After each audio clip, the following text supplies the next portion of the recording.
Warning, this video may be quite long and in-depth. It's not meant for entertainment purposes, but really for people who are considering actually buying this head unit. A working knowledge of wiring in head units and connecting them to external amplifiers is highly recommended. Hey everyone, how's it going? And in this video I'm going to be going over the installation of the Android head unit in my 2005 Audi A4. So this is really a follow-up to the previous video where I did a whole review in general of what these Android head units are like. So if you've been really interested in the last one, I think I really need to show you how to install this because it's nowhere near as simple as it looks, unfortunately. But hopefully with this video, as a guide, you can hopefully won't face the problems I did and should hopefully get this up and running nice and smoothly, fitted correctly, all set up on the hardware and software side. So let's delve straight into this. The first problem is the physical height of the unit itself. It's a little bit too tall for the A4's dash, which is weird because it's meant to be a fitted unit. It seems like they must have overestimated the vertical height slightly. What we need to do is skim about 4mm from the top with a Dremel tool. If you don't do this, you will find the cup holders and hazard warning switches will get stuck on the top of the head unit. Make sure to mask the plastic off to provide you with a straight line and to prevent unwanted scratches. Once roughly down to size, finish off with 240 grit sandpaper on the top to smooth it out. It's a good idea to go back and forth to the car, removing a little bit at a time until you get a perfect fit. The main problem with this install is due to the A4 itself. On most cars, the head unit provides power to the front and rear speakers via a built-in amplifier. This isn't the case on the A4. Depending on what model you have, you'll have something referred to as a semi-amplified or fully amplified sound system. The Semi basically has the Audi head unit providing power to the front speakers, whilst the factory external amplifier located in the boot provides power to the rear speakers and integrated subwoofer. On a fully amplified system, also known as the Bose system, an external amplifier provides power to all the speakers. Because of these setups, the A4 isn't the easiest car to wire in.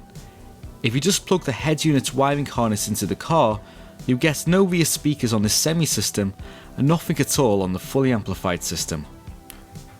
In my car, I have the Semi amplified system. Please repeat whatever instructions I have laid out again for the front speakers if you have the fully amplified system. Now imagine a normal aftermarket head unit connected to an external amplifier. You typically run RCA cables from the head unit to the amplifier and also connect the remote switch too. The A4 isn't really that different to this in this regard. The wiring harness that goes between the head unit and the car's factory wiring has male RCA inputs and a remote switch lead that connects to the female RCA outputs on the aftermarket head unit. Connecting all these up will indeed provide power to the rear speakers, but you find in this semi-amplified system that the rear speakers are about half the volume of the front speakers. I've tried software mods, but these just resulted in distortion. I've also tried altering the fader further back, but this just gave a very low overall volume. This is due to the car's external amplifier not having any gain control on a signal like a normal aftermarket amp would. Because of this, we need to wire in the rear speakers slightly differently to provide a slightly stronger low-level signal to the car's amplifier. We do this by using a line level converter. This head unit still has an amplified rear output on the wiring harness, but they lead to nowhere when they meet the car's wiring. We're going to take these wires and connect them to the line level converter. This converter will step the signal down to a safe level for the amplifier, but you can tweak it to make it just a bit stronger than the RCA outputs on the back of the head unit. You can find a link in the description below to the line level converter that I used. So in order to do this, what we need to do is, firstly, if we look at our head unit, let's zoom in on this. The wiring diagram back shows exactly what each pin does. So on this plug here, we're looking for the rear right and rear left positive and negative wires. So we're going to be taking 4 wires out of the harness. And according to this, the colours of these, of the rear left is the green and black, and the rear right is the purple and black. So what I find here, looking at the wiring harness we have coming out of here, this is the one that goes into the head unit of the car, and this has all the wires for the power and the speakers. So we're going to leave this end untouched. What we need to look at is the wiring harness that goes into the car itself. So we have these ISO connections here. Now basically these pins on the outside, they go into these speakers on the car, but in the A4's wiring harness there's absolutely nothing there for them to go into. So we're going to remove these and stick down to the line out converter, and all we have to do is take a small electrician screwdriver and we actually just stick it, slide it down the side of the pins we want. So we look at the colour of the wires that the wiring diagram said, and then the pin, if we push at the same time, should pull straight out just like that. And just FYI, it's the actual outside plugs outside pins we need to remove.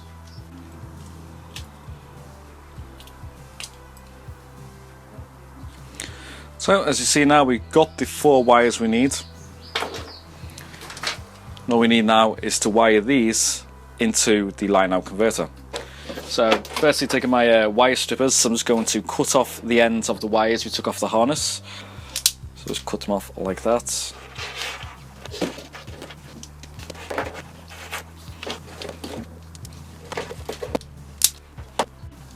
Then I'm just going to take some heat shrink tubing and stick them over the ends of the wires that we've just cut off.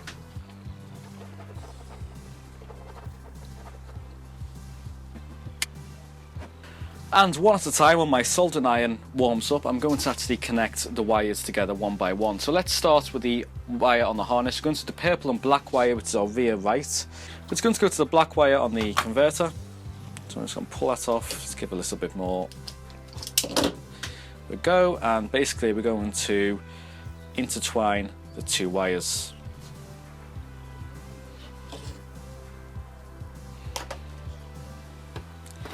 And with this up to heat now, it's time just to solder these 2 together.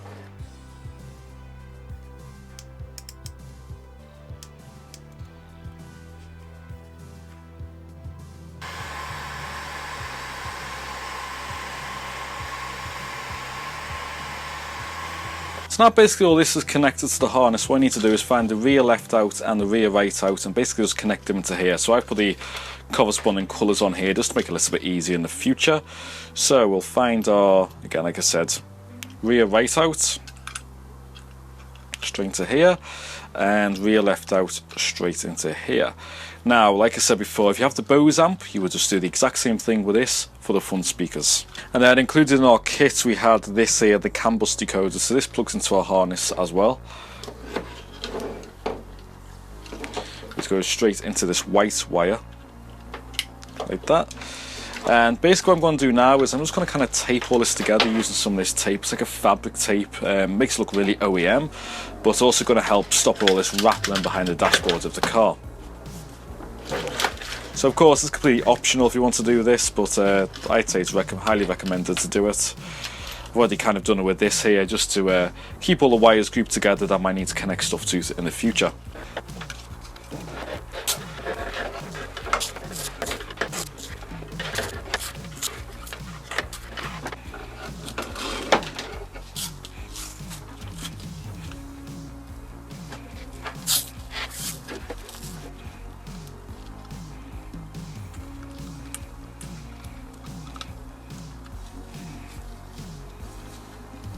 And now with our head unit, we just need to find our output harness, you know, the ones with all the pre-outs and stuff, and we're still going to have to connect this one up because there's one wire we need. So this is going to go into here, so into here like this. And the only wire we're going to use is one that says amp connection, and that is the the blue and white wire. And we're going to find the corresponding one here, which is again amp connection. And these two just join up like that. What this wire does is basically turns the amplifier on and off when head unit comes on and off. It's just basically a little remote switch, so we have to have that connect up, otherwise the amplifier in the back of the car will just stay off the entire time. So now we have everything on this to get this in the car and get the speakers working and get the sound correct. We'll go over the other connections in a little bit, but we'll get the sound set up now and balanced correctly. Oh, and one last thing we just need to do as well is if we take a little screwdriver here, little posi drive, and see these levels here. We're going to stick these to the min at the moment. We'll turn them up as needed when they're in the car. So with all the wiring done here, it's time to actually install this in the car. Now unfortunately I can't actually show you taking the radio out, because like I said earlier, my car was a single DIN, so I have no double DIN radio to stick here. What I will do instead, I'll stick a link in the description below to a site called Technik. They do YouTube videos. It's basically just all removal of all the components on the Audi A4, so they'll show you exactly what you need to do to remove your old radio. So with the head unit out, your dashboard should look something like this.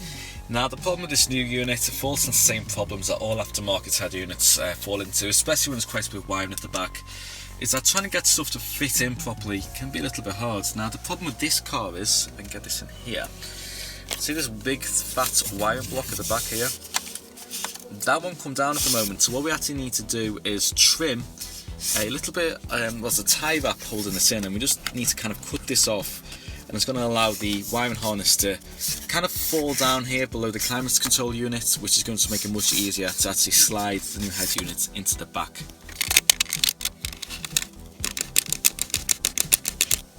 So as you can see now, with that gone, this will just pull out, and so much more movement, and just tuck that down away. But in terms of installing the new radio, here's how it goes. So we've got the ISO plugs on mine, the 3 plugs here. Now that's going to go directly into the harness on the aftermarket head unit. Now these will only go in one way, so there's no wrong way of sticking these in, so it's time to connect them all up.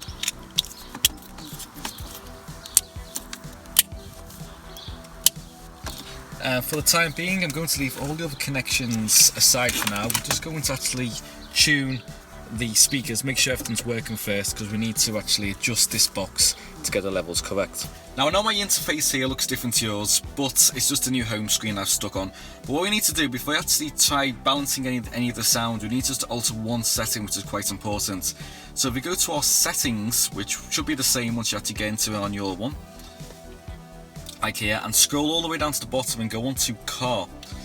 Now what this has is loads of extra settings here. We want to click factory settings, and it's going to ask us for passwords. Now the password for these units is 126. If you have trouble remembering that, just think of a Fiat 126 and click done and OK. And this is going to give us access to a few more menu items here, which is actually quite useful because we can change stuff like the car logo as well if you want to do that. Radio frequencies, all Campbell settings and everything like that. Oh, and if you want to remap the keys to do different things, use this menu. The one we're interested in is voice, and we've got different volume levels here. Now as standard, this system one, if I recall right, is either on 5 or 10. Now I'm just going to whack it all the way up to 20.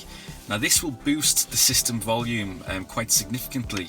But quite importantly, it doesn't seem to be a software boost, it actually does seem to boost the amplifier. So it doesn't seem to be any extra distortion added into the audio file, so you can whack this up to 20 and you get a pretty balanced system then between the front and the rear speakers using a line-out converter.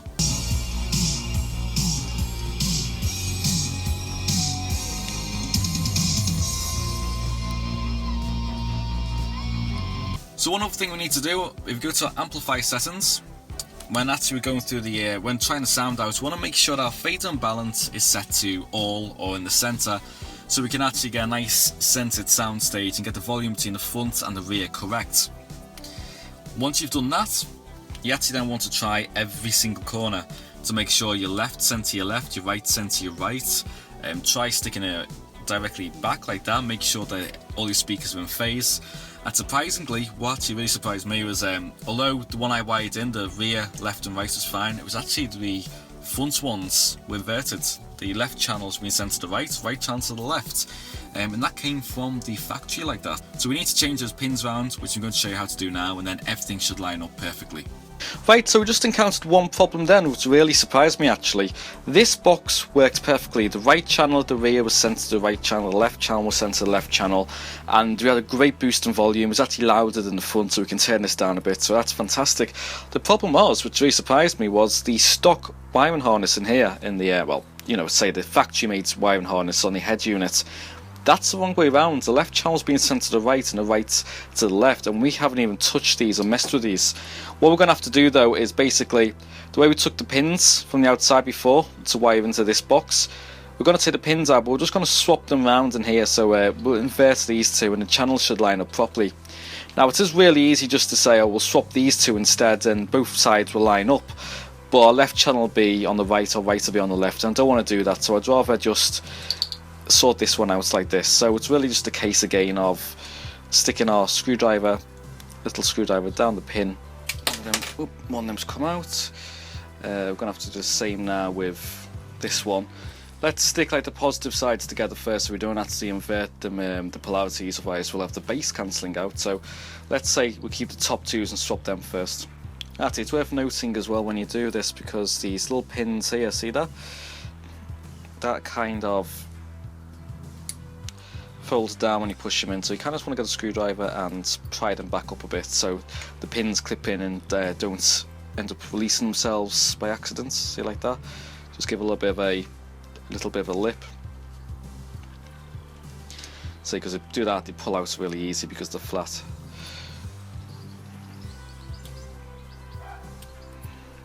Yep, nice and secure. Let's do the same now with the top ones and invert them. Now the antenna connections can be a little bit hard, so I just want to show you quickly on the Audi head unit what the antenna connections at the back of the car are like. You'll notice on my one at least, some of them have a slightly different connection. I'll show you that in a picture on the screen now. However, on my one there's two connections. It's the traditional big antenna style connector, and it's this little Farker connector here as well. So basically you will have a lead coming out of the car itself, which is basically the female version of this end, which will plug directly into there. Now the problem is, aftermarket head units, they have just one aerial adapter at the back here. So the trouble is, as you can see now, I've got two connections and one on here. There's another problem with the A4 as well, is that both antennas are powered because there's no aerial on top of the roof, it's kind of around the rear screen, and there's an amplifier in the back of the car. So what you need if you've got this type of setup on your car is a lead from Seicane called the S1234 lead. It's about £7. I'm going to show you quickly how to wire that lead in. Unfortunately, I don't have that lead. I made a mistake when ordering this, and I thought I didn't need a lead, but I did. So I'm going to have to do a workaround with with 3 different leads. But I'm going to show you basically how to wire this lead in, which is extremely similar to wiring the S1234 lead in. So if you can do this one, it's no problem doing the other one. The S1234 lead has 4 connections on it. 2 of them plug into the car's 2 antennas.